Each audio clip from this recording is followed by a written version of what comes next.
అందరు నమస్కారం అండి. అడ్వకేటు నక్కా రజనీ గారు కాస్త డాక్టర్ నక్కా రజనీ అయిందండి. నిన్నటిదాకా నల్ల కోటేసుకొని పిచ్చపిచ్చగా మాట్లాడేది, పిచ్చబాగుడు వాగేది. ఆల్ ఆఫ్ ది సడన్గా ఆవిడ డాక్టర్ అయిపోయిందండి. డాక్టర్ అయిపోయి తెల్ల కోటేసుకొని తెల్ల ముఖం వేసుకొని మాట్లాడుతోంది. ఏదైతే పవన్ కళ్యాణ్ గారికి ఆపరేషన్ జరిగిన సంగతి మనందరికీ తెలిసింది. పవన్ కళ్యాణ్ గారు హెల్త్ ఇష్యూ మీద, ఆయన జరిగిన ఆపరేషన్ మీద ఈవిడ ఒక ఛానల్లో కూర్చొని మాట్లాడుతూ పవన్ కళ్యాణ్ గారికి నిజంగా ఆపరేషన్ జరిగిందా జరగలేదా, ఒకవేళ ఆయనకి ఆపరేషన్ చేయాలనుకుంటే చలికాలంలో ఆపరేషన్ చేయాలి, అంతేగాని ఎండాకాలంలో ఎందుకు ఆపరేషన్ చేశారు, చలికాలంలో దాని తీవ్రత ఎక్కువగా ఉంటుంది, ఆయనకి సైనస్ ప్రాబ్లం కాబట్టి చలికాలంలో అది బాగా మొరాయిస్తోంది, అలాంటప్పుడు చలికాలంలో చేయకుండా ఎండాకాలంలో ఎందుకు చేశారు, అది కూడా తమిళనాడు ఎలక్షన్లో ఉన్నంగా అప్పుడెందుకు చేశారు, తమిళనాడు ఎలక్షన్లో ప్రచారంలో పాల్గొనాల్సి వస్తుందా, అందుకని ఒక డ్రామా ఆడారా డాక్టర్లతో కలిసి అని ఆవిడ ఆ టీవీ ఛానల్లో మాట్లాడడం జరిగింది. నిజంగా నక్కా రజనీకి సిగ్గు శరం లేదండి. అన్నం పెట్టిన వ్యక్తికి సున్నం పెట్టే టైపు, అన్నం పెట్టిన వ్యక్తికి చున్నం పెట్టే టైపు. ఒకసారి ఆవిడ ఏం మాట్లాడింది అనేది ఒకసారి వినిపిస్తా, వినండి, తర్వాత మాట్లాడుకునే ప్రయత్నం చేద్దాం. చెప్పు. హాస్పిటల్ బెడ్ మీద ఐసీయూలో ఉన్నాడా, ఏసీ రూమ్ లో ఉన్నాడా, ఇది కరెక్ట్ టైం ఆయన రెస్ట్ తీసుకోవడానికి. ఇదే టైం మామూలుగా సైనస్ ప్రాబ్లమ్స్ సార్ ఎప్పుడన్నా ఎండాకాలం దాని తీవ్రత ఉండదు సార్. నాకు చాలా మంది సైనస్ పేషెంట్స్ ఎవరు చెప్పారు నీకేమన్నా నువ్వేమన్నా డాక్టర్వా? నువ్వు చదివింది లాయర్ కదా, మరి ఒక డాక్టర్ చెప్పాల్సిందే నువ్వు చెప్తున్నావు. కంపెనీస్ నువ్వు డాక్టర్ కూడా చదివింది ఏమే? వ్యాధులు అనేది, జబ్బులు అనేది, ఆపరేషన్ చేయనేది చెప్పి రావు, ఏవి కూడా చెప్పి రావు. అది పలానా వ్యాధి పలానా రోజు చేయాలి, పలానా వ్యాధిని పలానా రోజు ఆపరేషన్ చేయాలి, లేకుంటే ఎండాకాలంలో చేయకూడదు, చలికాలంలో చేయాలని ఇలా ఉండదు. ఈ వ్యాధి ఒక తీవ్రతను బట్టి చేస్తారు. అది చలికాలంలో చేస్తారా, ఎండాకాలంలో చేస్తారా, లేకుంటే మధ్యాహ్నం చేస్తారా, లేకుంటే పొద్దున చేస్తారా, నైట్ చేస్తారా, తెల్లారుజామున చేస్తారా, ఇది కాదు మ్యాటరు. ఆ వ్యాధి ఒక తీవ్రతను బట్టి చేస్తారు. నువ్వేదో డాక్టర్ లాగా ఫీల్ అయిపోయి నీ సొంత విశ్లేషణ చేయబాకు. నువ్వు లాయర్వి, నిజంగా నువ్వు లాయరు, నిజం చదివయ్యావో నాకు అది కూడా డౌటే. నాకు నువ్వు డాక్టర్ లాగా మాట్లాడబాకు, నువ్వు ఒక లాయర్ లాగా మాట్లాడు. చాలా మంది ఉన్నారు. సో చలికాలంలో దాని తీవ్రత పెరుగుతుంది, దానికి చలికి బాగా జలుబు చేసి లేకపోతే ఇన్ఫెక్షన్ లాగా డస్ట్ అలర్జీ ఇవన్నీ ఉంటది. ఎండాకాలంలో డస్ట్ అలర్జీ ఉండదా? ఎండాకాలంలో డస్ట్ ఉండదా? ఎక్కువగా వానాకాలంలో డస్ట్ ఉంటుందా, లేకుంటే ఎండాకాలంలో డస్ట్ ఉంటుందా? ఎప్పుడు దుమ్ము ఎక్కువగా ఉంటుంది, ఎప్పుడు దుమ్ము ఎక్కువ వస్తుంది ఎండాకాలంలోనే కదా. ఎండాకాలంలో దుమ్ము ఎక్కువ లేస్తుంది, వానాకాలంలో దుమ్ము రాదు కదా. డస్ట్ ఉండేది ఎండాకాలంలో. అరే ఒక వ్యక్తి ఆరోగ్యం మీద ఆపరేషన్ జరిగితే అది వానాకాలమా ఎండాకాలమా అనే దాన్ని బట్టి కూడా ఉంటుందండి.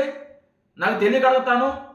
ఒకవేళ చలికాలంలో ఉంటే ఉండొచ్చు, కొద్దిగా ఉంటే ఉండొచ్చు, దాని తీవ్రత కొద్దిగా ఉంటే ఉండొచ్చు.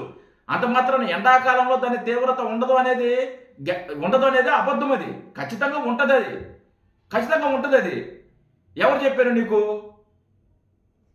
ఇగ్గు లేకుండా మనకి సైనస్ ప్రాబ్లం ఉన్న వాళ్ళకి ఇబ్బంది ఉండదని.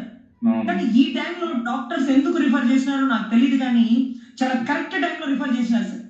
కరెక్ట్ టైంలో సర్జరీ చేసుకోమని రిఫర్ చేసినారు. మామూలుగా సైనస్ సర్జరీస్ అన్ని చలికాలమే జరుగుతుంది, వర్షాకాలం చలికాలం. ఎందుకంటే మాకు చాలా బాధగా ఉంది, తట్టుకోలేకపోతున్నాం, ఇంకా మేము భరించలేము, ఈ 1 వీక్ ఉండలేకపోతున్నాం, మజిల్ కట్ చేయండి అంటే కండ పెరుగుతుంటది ముక్కులో, ఎక్స్ట్రా దాన్ని కట్ చేస్తారు. ముక్కులో కండ పెరగద్దే అన్నారు. అంటే చలికాలమే కండ పెరగద్దా, ఎండాకాలంలో పెరగదా? నాకు అర్థం కాలేదు. ఎండాకాలంలో పెరగదా? నాకు తెలిసి నాగబాబు గారు కూడా సేమ్ ఆపరేషన్ జరిగారు, ముక్కులో ఏదో కండలు ఉన్నాయని చెప్పేసి ఆయన చెప్పి ఒక టీవీ ఛానల్లో చెప్తే విన్నా నేను. ఆయన కూడా మే నెలలోనో ఏప్రిల్లోనో సంథింగ్ ఆయన కూడా ఆపరేషన్ చేసుకున్నారు. ఆయన ఆ ఇంటర్వ్యూ చూస్తే అరే ఎవరు చెప్పారండి మీకు? ఎవరు చెప్పారు చలికాలంలోనే తీవ్రత ఉంటుంది, ఎండాకాలంలో ఉండదని చెప్పి? ఎవరు చెప్పారు అసలుకి? ముక్కులో కండలు వస్తాయి, అవి అలాగే ఉంటాయి కదా. దానివల్ల అది ఇన్కన్వీనియంట్ వల్ల వాళ్ళకి చాలా ఎలర్జీగా ఇబ్బందిగా అనిపిస్తుంది.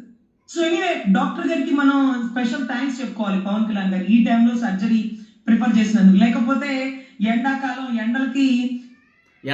ఎండలకి తమిళనాడు ఎలక్షన్లో ప్రచారం చేయాల్సి వస్తుందని చెప్పి ఈయన డ్రామాలు ఆడుతున్నారు అనే ఆవిడ ఉద్దేశం.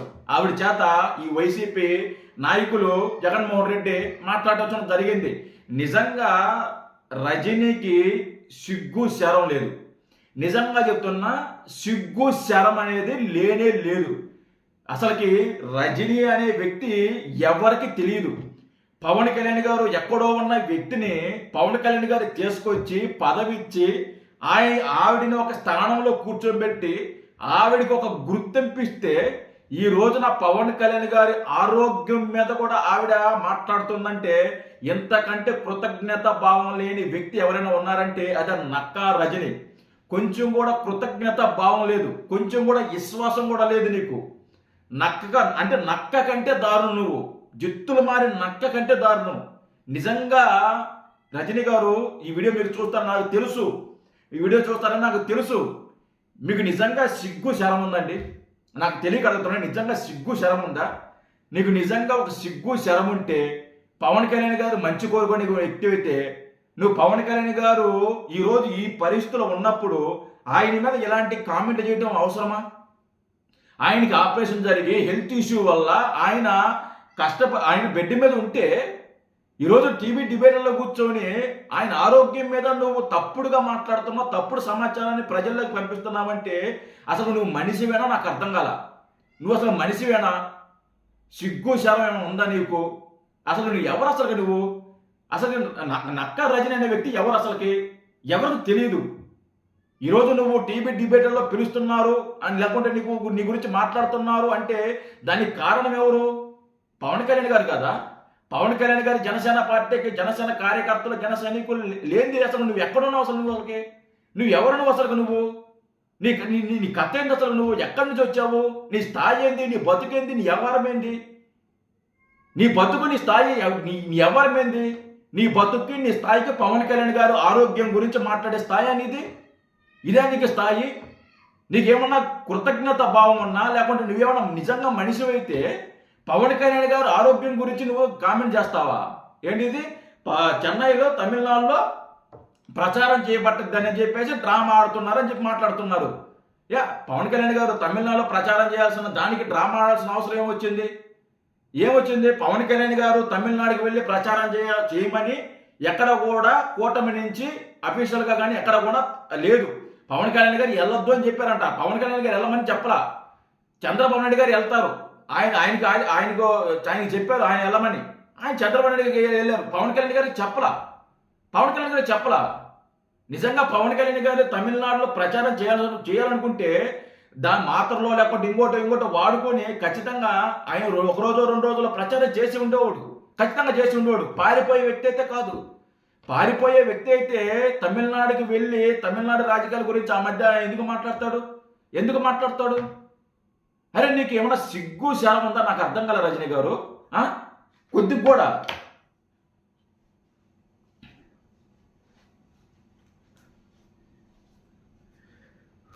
సారీ అండి, కొద్ది కూడా సిగ్గు శరం అనేది ఏముండదా?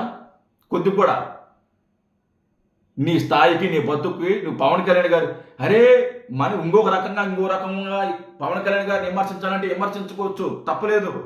అంతేగాని ఆరోగ్యం మీద ఆ రోజు నువ్వు కూడా ఒక సింపతి క్రియేట్ చేసావు కదా. నాకు కూడా ఆరోగ్యం బాగలేదు, నా గురించి వీడియోలు చేస్తానని చెప్పి ఏడ్చావు కదా.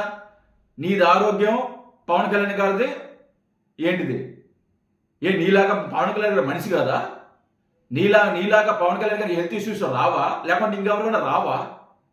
హెల్త్ ఇష్యూస్ మీద మీరు కామెంట్ చేస్తారా? ఈరోజు పవన్ కళ్యాణ్ గారు డ్రామాలు ఆడుతున్నారా? కడుపుకి అన్నం తింటున్నా, గడ్డి తింటున్నా, నాకు నిజంగా అర్థం కాల. సిగ్గు శరం వదిలేసి ఈరోజు అన్నం పెట్టిన వ్యక్తికి సున్నం పెడుతున్నావు. నువ్వు అన్నం పెట్టిన వ్యక్తిని నువ్వు ఈరోజు విమర్శిస్తున్నావంటే నీ స్థాయి, నీ బతికేదు అనేది జనాలకి అర్థమైపోతుంది. సిగ్గు లేకుండా సిగ్గుమాలి. జై హింద్.